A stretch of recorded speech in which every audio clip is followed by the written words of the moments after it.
My friends, this is Dr. B, the best doctor in medicine, 30 plus years of clinical experience at high level in medicine. I apologize. Today, Dr. B wants to talk to you about the importance, the major importance of having routines in your life, and to stick to those routines in order for you to age gracefully. It is extremely important to have routines in your life and to stick to those routines. The reason why I am recording this video today and talk to you about it is because just yesterday I had a patient at our beautiful cardiovascular center. I work in a beautiful cardiovascular clinic where I see a lot of advanced age patients, right, who come to check their heart, right? Obviously, when you are younger, there is less need to go see a heart specialist. But as we get older, the risk of developing cardiovascular disease increases. That's why in our patient population, we see a lot of, I apologize, it's getting late, a lot of advanced age people, men and women in their 70s, 75, 80s, 90s. I see a lot of patients in their 90s.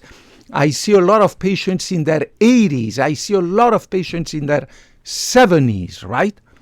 Yesterday, I saw a patient 85, an Asian Vietnamese patient.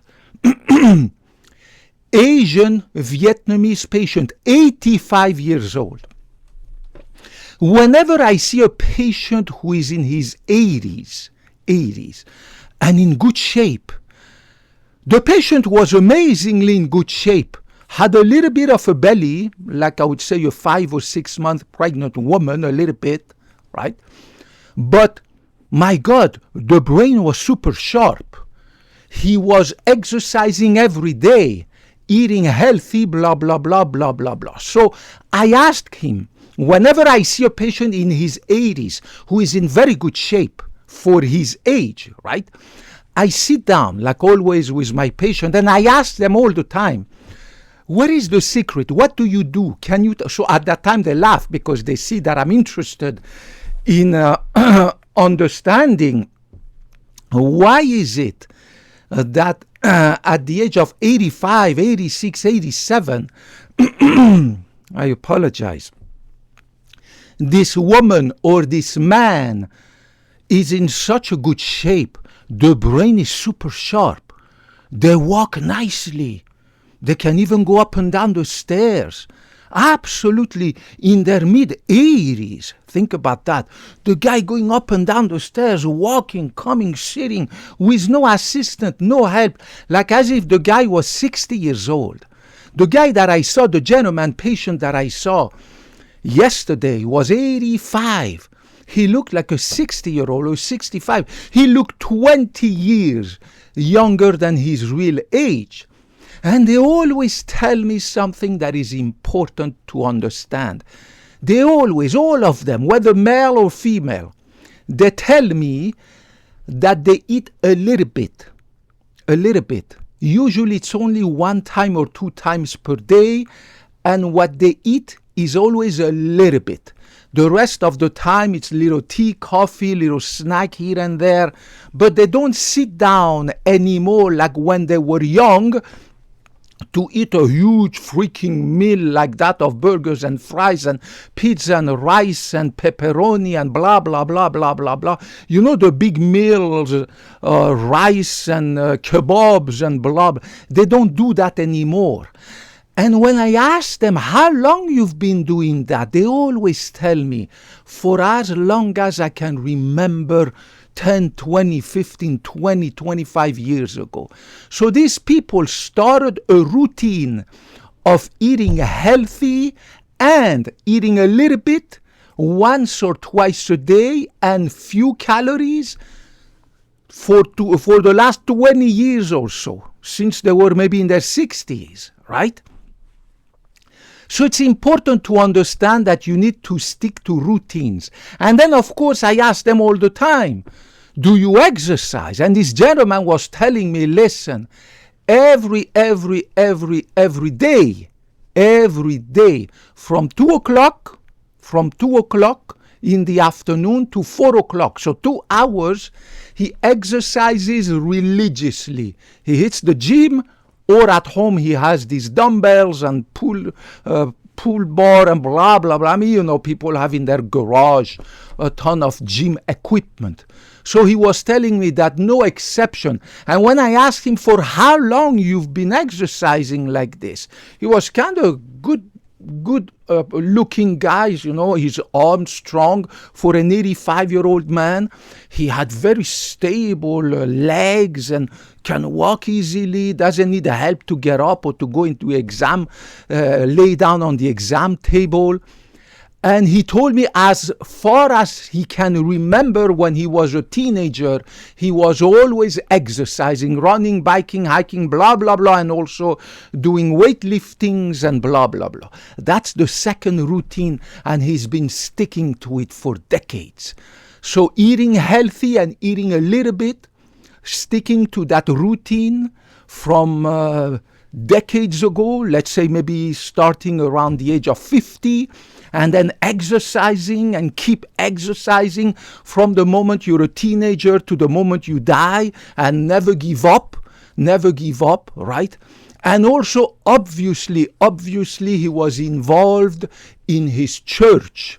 So involved, whether you're a Christian, a Jew, a Muslim, a atheist, doesn't matter. You need to have that brain going. You need to be involved socially. I am superbly involved socially because I work every day, including Saturdays, and I love my work. I don't work for the money. I work for the pleasure, the science, the medicine, seeing people. You know what I'm saying? It's amazing that, and you don't need to work to be happy or to find a happy job. You can volunteer at your church. You can do something. You can help the homeless. You can help the disabled children. You can go volunteer at a hospital to be a visitor, to see the patients. You can volunteer to teach. Any teaching, whether you're a music teacher, a mathematics teacher, you can teach kindergarten, blah, blah. You can be a volunteer, right? You don't need to get paid. A patient last month was complaining that she cannot find a job. She wants to stay busy. She doesn't need the money, but she cannot find a job. Well, forget about finding a job when you're 65 or 70 and nobody wants to hire her, right? Well, then volunteer if you don't need the money. You get already your Social Security and you have a pension plan. Do not keep, nobody's going to hire you because of age discrimination. So become a volunteer. Go volunteer for handicapped children, for disabled children, for elderly people in a nursing home. Have this routine in your diet, in your exercise schedule. Have your routine in learning, in teaching. Whatever you do, you need to have this brain keep going. Never stay at home getting bored, watching TV, watching stupid videos and stuff like that, playing stupid video game. No.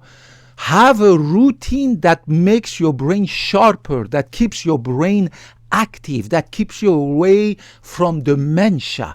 And the last most important one, and this patient confirmed that to me again, that you need to have a sleep routine. I go to bed personally every night, no exception, 365 days a year, and I've been doing this for 10 years, 10 to 15 years. 9 o'clock at night, I go to bed.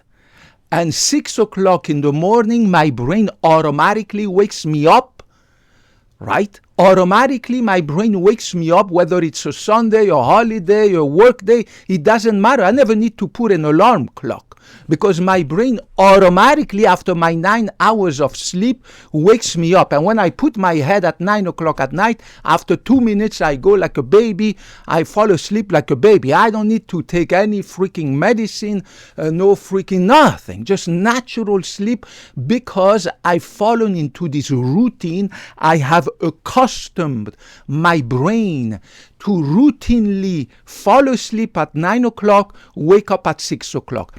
If you sleep at different times of the night, your brain is not accustomed, doesn't understand what you are doing, right? So your brain doesn't know, are you going to bed right now? It's 8 o'clock. Are you going to bed right now? Should I shut down because it's 10 o'clock? What is it that you want from me, right? Your subconscious brain, right? So you need to give your brain a routine. And then if you sleep at the regular time you go to bed and wake up regularly, my God, your memory will be sharp, sharper even than mine maybe. My brain is super sharp, my memory, my brain computational power, your memory, you will stay away from neurodegenerative diseases, Alzheimer's, and all these nasty diseases of the brain caused by lack of sleep and stress and everything. So implement routines in your life and stick to them. And it is never late to start. I started these routines, my diet, my exercise, my sleep and everything. I started them about 10 years ago when I was 40, early 40s, maybe 15 years for my sleep. But I have really stuck to them. You stick to those routine. Means you have to eat 1 time per day or maybe 2 times. And each time you eat, you have to eat a little bit. The rest of the time have some tea, coffee, blah, blah, blah, little snacks of nuts, a little tiny avocados. But just don't eat like this 3 or 4 times per day once you reach a certain age, right? I used to eat like a crazy when I was young, right? But I started when I got into my early 40s to just zip it and start to develop this diet routine that is amazing. And you get used to everything. I'm so used to my diet and I love it. I don't miss the burgers and fries and I don't miss the lasagna. I don't miss the pizza. I swear to God, I don't miss the ice cream. I don't miss the freaking chocolate cake, and I really don't. You will get used to everything. Your brain will get used to everything with time, right? Then you stick, number 2, after the diet, you stick to your routine exercise. I exercise 2 hours a day non-stop, and I've been doing this for decades. I started exercising, I was a teenager, regularly at high level in athletics, in high school, college, university. I mean, I've been exercising as I'm getting older. I'm 50 years young. Now I exercise 2 hours a day at the gym. I don't have the time anymore to go hiking, biking, and skiing, and blah, blah, blah, right? So you stick to that routine, and then you stick to the routine of learning at your job because you love your job, or learning something else, learn a skill, learn an art, learn to play music instrument, learn the game of chess, learn a new language, go volunteer, go do something to keep busy your brain, to avoid depression, dementia, anxiety.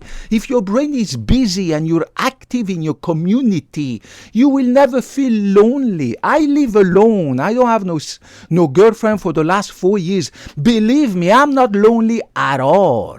I am alone, but I'm not lonely because my brain is constantly, either I'm at work and I love my work with my patients at the cardiovascular clinic, or I'm learning the Thai language, or I'm learning more about medicine despite being in medicine for 30 years.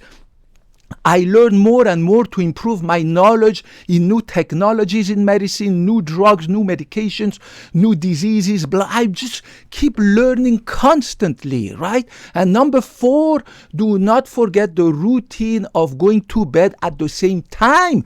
You need to go to bed at the same time. If you don't go to bed at the same time, your brain gets confused. There is this part of your brain that you cannot control. The same way you cannot control your dreams. Can you control your dream? No. Your dreams, your brain is autonomous. It goes on an autonomous freaking dream, right? So it's the same thing. There's you, what you can control about your brain, right? I can control my hunger, right? And not grab any ice cream or order a pizza. I can control that, right? But I cannot control my dreams. But you can control at what time you go to bed. It is important that you go to bed on the same routine hour and you stick to it. I've been going at 9 o'clock at night, waking up at 6 o'clock for the last 10, 15 years. So don't forget to incorporate routines into your life. And it's never late to start any age. Don't tell me I'm 30 or 40 or 50 or 60 or 70. Just start. Start doing it, right? Unless, of course, you're very young, in your 20s and 30s, then just like me, just do whatever you want, eat whatever you want. Unless, of course, you're overweight and obese and blah, blah, then don't do whatever you want. But if you are exercising and you don't get overweight, you don't get obese, and you're constantly at the gym like I used to be, or skiing or swimming or biking or having sex 5 times in a night, burning a ton of calories, okay, go ahead, do whatever you want. But then once you reach a certain age, you need to implement routines, these 4 routines, and stick to them. And don't take it from me. Take it from all these mid-80s, right? Late 80s patients that I see at our cardiovascular system, and to whom I ask these questions all the time. What is the secret? Do you exercise? What is it that you eat? How about your sleep pattern? And they answer the same thing all the time. I wish I could record them with a camera and show you their recording. They will tell you always the same thing. Always, always, always. Number 1, the diet. Number 2, the exercise. Number 3, to keep the brain active. Number 4, a sleep schedule that is regular. I love you guys. Keep up the good work. Dr. B graduated from medical school more than 30 years ago. I took the Hippocratic oath to never put my interest above yours. You will be always above me. I will never BS you, sell you any garbage, and tell you my opinion. I will never tell you my opinion. My opinion doesn't matter. What matters is the scientific evidence, and this is, I give you the truth and nothing but the truth. No bullshit, no in BS, no nothing. Regardless of your gender, political orientation, sexual orientation, religion, ethnicity, I don't give a cut. So I love you, and I love medicine. I love people. That's why I went to medical school. Put your comments, your question down there, and I promise I will get back to you. God bless you all. Bye-bye.